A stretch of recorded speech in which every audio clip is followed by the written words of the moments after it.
لكن كترسان لبدا حزبية كلمية يعد مركا سوماليلاند ayaa booqday dalka Kenya halkaasoo ay kula kulmeen danjiriyaasha dalalka Somaliland ka taageera doorashooyinka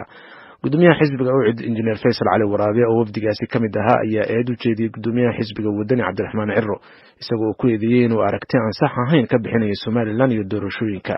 warbixin arrimahaasi ka hadlaysa waxa magaalada Hargeysa ka soo diray wariyaha VOA Khadar Maxamed Akule wafdi ka socda xisbiyada kulmiye iyo UCID Somaliland ayaa kulan kula yeeshay magaalada Nairobi xarunta wadanka Kenya safiirada dawladaha Somaliland ka taageera arrimaha doorashooyinka sida uu idaacada VOA u xaqiijiyay gudoomiyaha xisbiga UCID Engineer Faisal Ali Waraabe waxaan u nimay wadamadan deeqda bixiye naga caawiya xagga magaalada Saaid doorashooyinka ayaanu soo update gareynay horumarka ka gaadhay wada hadaladii asxaabta iyo arrinta commissionka oo waxa halkan hore u yimi magaalada Saaid Cabdiraxmaan baa markaa wararka waxa la weeyay inuu warar negative siiyay dalka oo dadka ka bajisiyay tii baan u sheegnay Somaliland wax xumaan ka dhacay qabalkii aanu jirin hadduu Cabdiraxmaan shakhsiyan yiraahdo shayaan gelin dadku diyaar u yahay doorasho Cabdiraxmaan baan tusinay inaanu aanad xalka Somaliland aanu oolin khilaafka wixii inay Nairobi oo Soomaaliya dhexdeeda dadkan wuxuu ugu sheekeynay oo leeyahay lacag bixinina waa liskiliya inay waxba la istii ma sheeg tan kale waan la kulnay wada aragtay aan la kulnay dawladii markii insha Allah taala waan la kulmay doonaa rag kale badan oo madaxa oo magaalada Saaid oo Kenya waxaan doonaynaa xafiiska furtaan insha Allah taala inaan xiriirkiisa u dhishano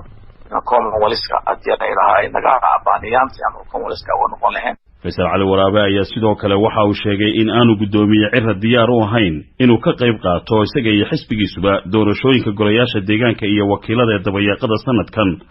marka waanu ikraamina laakiin Cabdiraxmaan waxa ka go'an in doorasho dhicino dalkan uu saa iska laadlaado hawlaha ka wada todobadii waa la ogolaaday sagaalkii waa la ogolaaday bal wuxuu Cabdiraxmaan ka cabanayo dadku barxaad jeehanka dhinaca kale afayeenka xisbiga wadani Barkhad Jaamac Batuun oo la hadlay idaacada VOA ayaa u sheegay in eedeymaha Faisal Ali Waraabe u jeediyay xisbigooda iyo gudoomiyahooda aanay waxba ka jirin Cabdiraxmaan Cirro oo gudoomiye xisbi mucaarid marka leeyahay waxa uu xiray ama waxa uu furay madaxweynihii dalka ma aho xukuumadda dalka awaamir bixisa ololka international community-ga la yiraahdana هذا علاقات القوانين اللي هي وهذا ثلاثة دلك هيسن نورجمد الدستور كنا قدوك تضبطا وحشيري أود دلك إلى المسؤولية ده هيسن حكومة هذا ثلاثة هيسن مركا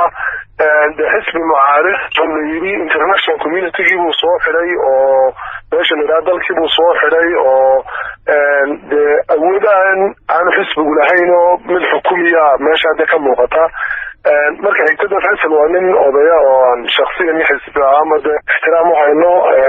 laakiin waxa fiican qofka bini'aadamkii inuu xuquuqda qofka ilaaliyo xaqiisa dhowro xurmadiisa asaasiga ilaaliyo daqdaqayaashuna way arkayaan cidda aan doorashada rabin dalka halka ka gelinaysa xukuumadda inay tahay xisbiga UCID weli mowqif cad uu qaadan kari lahayd Khadar Maxamed Akule VOA Hargeysa